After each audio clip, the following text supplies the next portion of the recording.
Hello, കുറേ നാളായില്ലേ video ഇട്ടിട്ട്? ഭയങ്കര തിരക്കായിപ്പോയി അതാ. അപ്പോൾ ഞാൻ നമ്മുടെ അഗസ്തൂട്ടൻ്റെ ബർത്ത്ഡേ ആയിരുന്നു.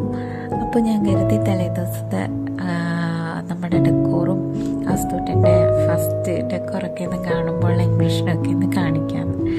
അങ്ങനെ രാത്രി ഞാനും ഉണ്ണിയേട്ടനും കൂടി അഗസ്തൂട്ടനെ ഉറക്കിയിട്ട് ഞങ്ങളുടെ കലാപരിപാടികളെല്ലാം സ്റ്റാർട്ട് ചെയ്തു കേട്ടോ. നല്ല അടിപൊളി ഒരു മീഷോ പ്രോഡക്റ്റാണ് ഇത് കേട്ടോ.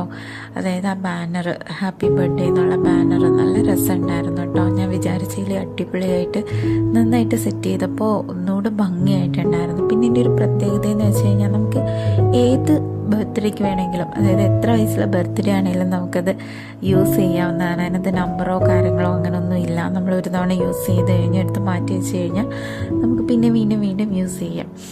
അങ്ങനെ ഞങ്ങൾ ആ ബാനറൊക്കെ കെട്ടി അതൊക്കെ വീണ്ടും താഴെ പോയി. വീണ്ടും ഞങ്ങളതൊക്കെ എടുത്ത് വെച്ചു.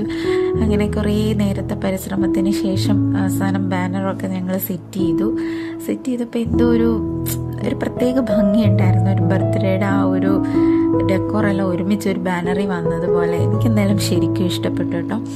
അത് കഴിഞ്ഞിട്ട് പിന്നെ ഞങ്ങൾ ഇനി ബലൂണിൻ്റെ പുറകിലായി. ഇനി ബലൂണൊക്കെ സെറ്റ് ചെയ്യണമല്ലോ. ഓരോ ബലൂൺ ഞാനായിട്ട് വീർപ്പിച്ച് ഞാനായിട്ട് തന്നെ പൊട്ടിച്ചുകൊണ്ടിരിക്കുകയാണ്. പുണ്ണിയേട്ടന് ഓരോ ബലൂണും പൊട്ടുമ്പോൾ ഇങ്ങനെ ഞെട്ടുകയാണ്. എന്നിട്ട് എന്നോട് ചോദിക്കുകയാണ്, നീ എല്ലാം പൊട്ടിക്കുവാണോ എന്ന്. അങ്ങനെ പിന്നെ ഉണ്ണിയേട്ടൻ വന്ന് ബലൂൺ വീർപ്പിക്കാൻ തുടങ്ങി. അപ്പം ഞങ്ങളെല്ലാം പമ്പ് വെച്ചടിച്ചടിച്ചാണ് വീർപ്പിക്കുന്നത്.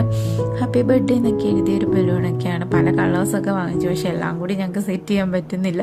അപ്പോൾ ഇടയ്ക്കിടയ്ക്ക് വന്നിട്ട് ഞാൻ വീഡിയോ ഓൺ ആണോ എന്നൊക്കെ വന്ന് ഇങ്ങനെ ചെക്ക് ചെയ്യാണ്. എന്നിട്ട് ഞാൻ വീണ്ടും ഉണ്ണിയേട്ടനായിട്ട് ഇരുന്ന് വീണ്ടും ഓരോ ബലൂൺസൊക്കെ ചെയ്യാറുണ്ട്. നല്ല കുറേയൊക്കെ പൊട്ടിപ്പോയി കേട്ടോ. പിന്നെ കുറേ പഴയ ബലൂൺസൊക്കെ ഉണ്ടായിരുന്നു. അതും ഞങ്ങൾ ഇതിൻ്റെ കൂടെ ഇടയ്ക്കൂടെ സെറ്റ് ചെയ്തിട്ടുണ്ട്. അങ്ങനെ കുറേ നേരത്തെ അപ്പം ഞാൻ ഓരോന്നിങ്ങനെ ചെയ്തിട്ട് ഇത്രയും മതിയോ, ഇനി പൊട്ടുമോ, ഇത്രയും മതിയോ, ഇനി പൊട്ടുമോ എന്നൊക്കെ ഇങ്ങനെ അങ്ങോട്ടും ഇങ്ങോട്ടും ചോദിച്ച് അവസാനം ഒരു രീതിയിൽ ഒപ്പിച്ച് വന്നപ്പോൾ അതുകൊണ്ട് വീർപ്പിച്ച് വെച്ച ഒരു ബലൂൺ പെട്ടെന്ന് പൊട്ടി.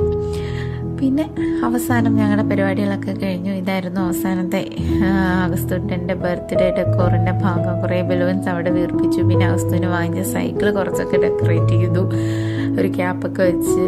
പിന്നെ ഹാപ്പി ബർത്ത്ഡേ ബലൂണൊക്കെ നല്ല സൂപ്പർ കളറായിരുന്നു കേട്ടോ. എനിക്കതൊക്കെ ഭയങ്കരമായിട്ട് ഇഷ്ടപ്പെട്ടു. അതൊക്കെ ഞങ്ങൾ സെറ്റ് ചെയ്തു. ഇനി നാളെ രാവിലെ അഗസ്തൂട്ടൻ ഇതൊക്കെ കാണുമ്പോൾ എങ്ങനെയാവോ എന്തോ ദൈവത്തിനറിയാം. രാവിലെ ഞാൻ അഗസ്തൂട്ടനെ വിളിക്കാനായിട്ട് വന്ന് അഗസ്തൂട്ടൻ്റെ എഴുന്നേറ്റ് റൂമിന് പുറത്തോട്ട് വന്നപ്പോഴത്തേക്ക് ഏതാണ്ട് കണ്ട് സ്തംഭിച്ച് നിൽക്കുന്ന ഒരു മുഖം. മൊത്തത്തിൽ അവനൊന്ന് നോക്കിയിട്ട് ചെറിയ പുഞ്ചിരിയോടിങ്ങനെ നടന്നു വന്ന് അച്ചാമ്മയുടെ കൂടെ അങ്ങ് കയറി. അച്ചാമ്മയുടെ ഓരോന്ന് പറയാണ്, അതാണ് ഇതാണ്, ബലൂണുണ്ട്, ഗിഫ്റ്റുണ്ട് എന്നൊക്കെ പറയാണ്. അപ്പോൾ ഇത്രയേ ഉള്ളൂ. അടുത്ത ബർത്ത്ഡേ വ്ളോഗ് നെക്സ്റ്റ് വ്ളോഗ്.